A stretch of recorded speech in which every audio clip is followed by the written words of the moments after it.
Si vous êtes élu avec la perspective qui est la vôtre, justement, c'est-à-dire la sortie de l'euro, il est probable qu'il se passe en France exactement ce qui s'est passé en Grèce quand elle envisageait un référendum sur l'euro. Les citoyens grecs ont massivement transféré leur argent dans des banques allemandes pour préserver sa valeur, c'est-à-dire garder l'euro. S'il se passait la même chose en France, c'est tout à fait légal, hein, ça se fait en toute transparence puisque l'union monétaire le permet, il suffit de le déclarer au fisc. Si cela se passait en France, que feriez-vous? C'est faux, monsieur Langlais.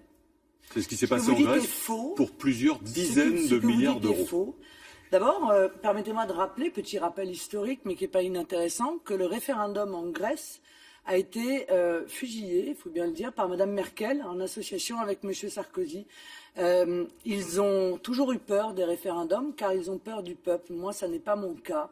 Non seulement je n'ai pas peur de lui, mais je veux qu'on l'entende plus souvent. Et c'est pour ça que je veux mettre en œuvre le référendum d'initiative populaire pour que 500 000 citoyens français puissent se saisir eux-mêmes et réclamer le vote du mois. Le risque mais de ce crise que vous bancaire. avez dit est faux. En réalité, c'est la BCE qui a coupé les liquidités à la Grèce, créant une panique.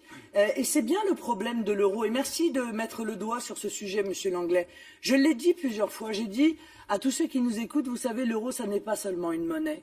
L'euro, c'est devenu entre les mains de la BCE, de l'Union européenne, une forme d'arme.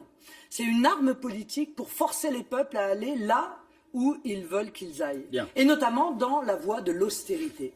Et à chaque fois qu'un pays a dit « je ne veux pas, je veux arrêter cette austérité qui fait souffrir les retraités, qui fait souffrir les jeunes, qui est en train de tuer notre emploi », eh bien la BCE a fait du chantage et elle a sorti la menace de couper le robinet en réalité. Bien, moi je veux que nous soyons un peuple libre. Je n'ai pas envie de vivre avec l'épée de Damoclès de fonctionnaires non élus qui décident pour le peuple français ce qu'il doit faire, comment il doit dépenser son argent, comment il doit se serrer la ceinture, dans quel domaine, et qui visent en réalité à gripper l'économie de notre pays. Merci François, il nous reste 1 minute. On a passé beaucoup de temps là-dessus, mais oui, c'était normal, c'est l'actualité. Ça concerne quand même beaucoup de Français. C'est pas grave. Deux questions ça m'a rapidement. permis de m'expliquer et aux Français d'être rassurés.